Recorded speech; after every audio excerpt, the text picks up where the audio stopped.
Hey everyone, Harry here with just a few words on the No Kings demonstrations over the weekend. Basically, everything the organizers of the protests said it would be and more, and then this bizarre kind of pushback by the administration as if the demonstrators were all terrorists and Antifa and country haters when it's really the exact opposite. So flagrant lies, but lies about 7 million people who were there and know better, and we'll see how that plays. Okay, the organizers had hoped for about 5 million people and 2,600 separate events. They got 2,700 separate events and 7 million people. The overall waves of protests were about many different things, with maybe the sort of central focus being the immigration detentions, and both that those, of course, while promised to be ridding the country of vicious murderers, have been nothing but sort of overkill to get at people whose papers are not in order.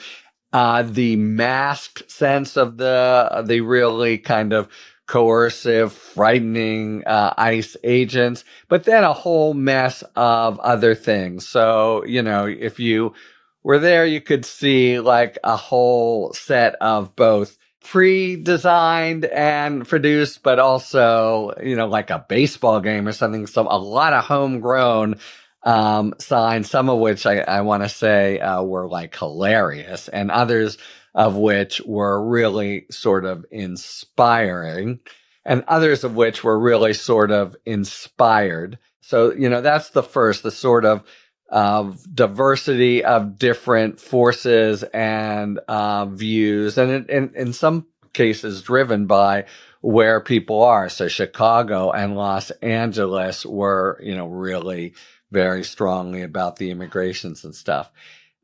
Okay, so just a word on the like complete sort of moral obtuseness and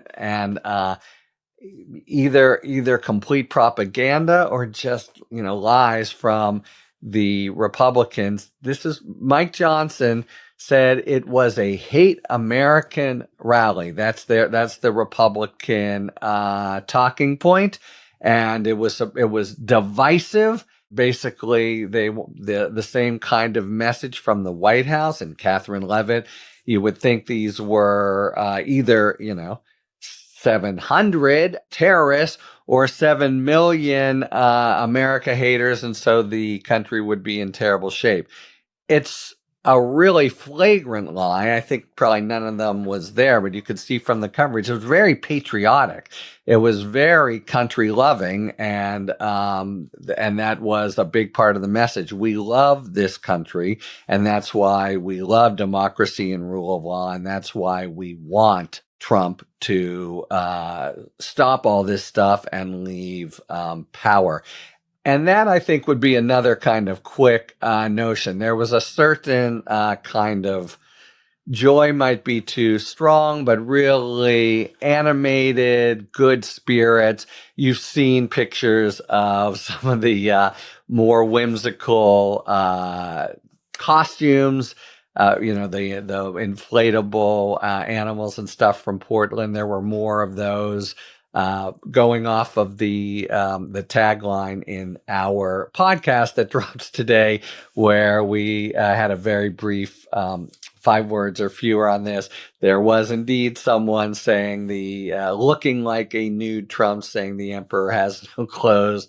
It was real. There was really spirit and music and different kinds of, we love this country and we need to take it back. So in that sense, very mischaracterized, just, lied about what I think is, by most people's lights, the majority now in this country as Trump's approval ratings go south of 40%. And, you can see there's pictures from New York City and Washington in particular, huge, thronged, like almost New Year's Eve on Times Square. And this is remarkable. No protest-related arrests were made in New York City or Washington, which recall has been under basic federal invasion for weeks now.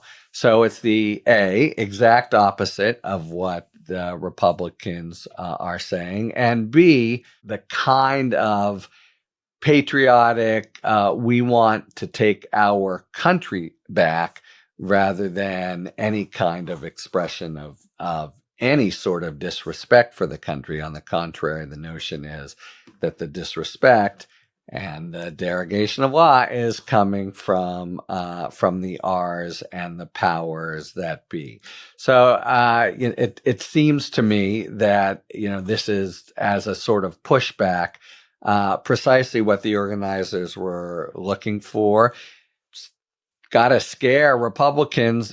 I would think, this is far from my expertise, but why are they out there pushing back so hard with an obvious fault? And this is Orwellian, right? This is, pay no attention to the 7 million people behind the curtain. The great and powerful Donald Trump is in charge, and the country continues to love him. I mean, it is I think, a pretty clear harbinger that once the people are next able to express their views, it's going to be a real challenge for Trump and the Republicans to compete.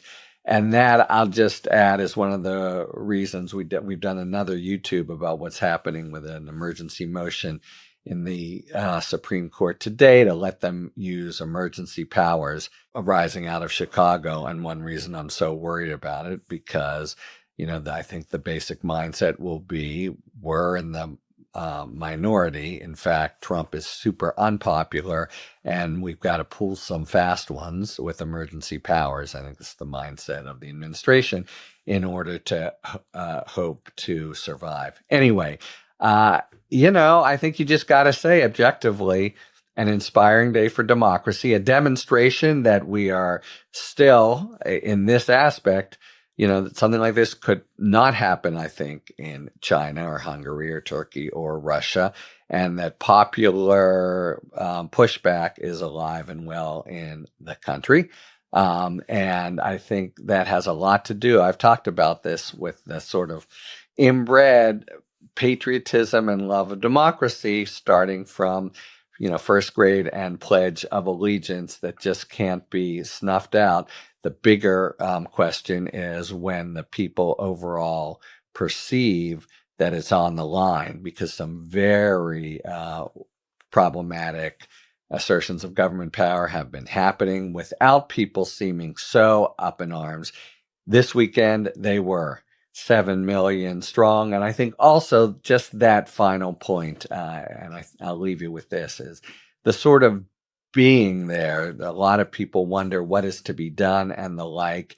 And just the start of the sense of community pushback, harnessing others' ideas, but just being in there with a really solid part of your community, I think in and of itself, showing up, in other words, is a big part of what is to be done, what can be done, and what I think in ways that are a little hard to predict, but very important ways, think of Jimmy Kimmel, say, can be not just very effective, but pivotally effective, the ultimate force that beats back the would-be tyrant in the White House.